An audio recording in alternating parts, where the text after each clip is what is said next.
As House Democrats ramp up their investigations into the president, his businesses, and family, tonight the president says former leaders of the FBI, CIA, and other federal agencies that investigated him, he says they're the ones feeling the heat.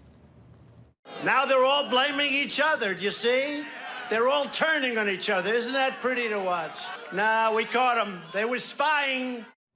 Okay, joining us live, House Intelligence Committee ranking member, Republican Congressman from California, Devin Nunes. Good to have you with us tonight. Good to be with you tonight. Okay, so let's start with this letter that you sent out. The first time you're talking about it here, you've been trying to get to all the heads of those agencies to say, we want information about Joseph Mifsud. He's one of the characters who figured into the very early origins of potentially launching this whole investigation into the Trump campaign. That's right. So Mifsud is important because he is the first person that we know on Earth that supposedly knows something about the Russians having Hillary's emails. Now, he's since denied that, but Mueller, in his report, claimed that Mifsud was, or insinuated that Mifsud was some type of Russian asset.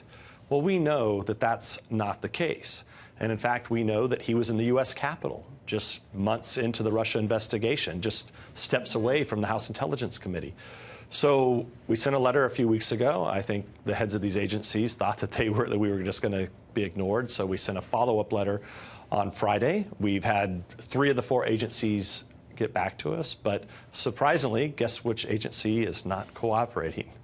FBI. Yeah, I could take a guess as to the initials. FBI is not cooperating per usual, which means they've got something to hide, because it is impossible that Mifsud, Professor Mifsud, is a Russian asset. He was a former diplomat with the Malta government. He lived in Italy. He worked and taught FBI, trained FBI officials, and worked with FBI officials. So your whole point is that there could be very weak, if the case was premised upon him, it's on weak ground. Now, I want to play something that former Congressman, one of your colleagues, Trey Gowdy, had to say about other information that could be very interesting. Here's what he said. I mean, if the Bureau is going to send an informant in, the informant's going to be wired. And if the Bureau is monitoring telephone calls, there's going to be a transcript of that. But there is some information in these transcripts that I think has the potential to be a game changer if it's ever made public. Okay, do you know what he's talking about? And if so, what can you characterize about these transcripts, or what we may ever learn about them? So we have had what we call the 5 buckets of information that we want declassified. One of those buckets, which I believe former Congressman Gowdy, former Chairman Gowdy is referring to, is exculpatory evidence on Papadopoulos. That really does need to get out. It's one of many things that need to get out. But, you know, as it relates, he talks about informants there. Now, I don't believe that Mifsud is a Russian agent, but I do believe that Mifsud is an agent of someone. And, you know, that we still don't know, you know, the origins of that. And so I don't know if Trey's talking about that or not, but that is one of the questions that we have. And it would matter if these agencies say he was kind of the linchpin to getting this whole thing started. Well, look, let's imagine he's not a Russian asset. So let's throw that away, even though Mueller has said that he was. But let's say that he was working for another foreign government, or let's say that he was working for some organization that was hired by either a spy agency or a contractor or possibly a campaign.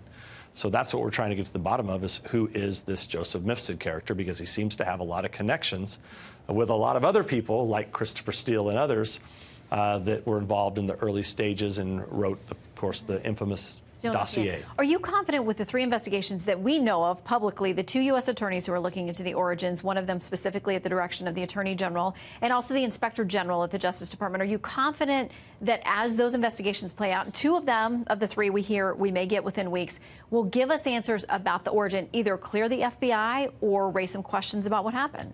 So I am confident in our investigation that we have done. So we've sent 8 criminal referrals to the Department of Justice. Likely we're going to have more, maybe later this week. I'm impressed with the new Attorney General. I don't know the U.S. Attorney in Connecticut, but everyone says that he's going to do a good job. But, you know, I can't really answer that question until we meet with him, we talk about our concerns. But I'm pretty sure once you track down the basically information that we have put together in a nice package, it would be impossible not for people not to be prosecuted. Well, a lot of people are talking now, and a lot of people seem like they want to get their side of the story out before the rest of these reports come. So we'll see. Congressman, thank you for stopping in. My pleasure. Good to chat with you.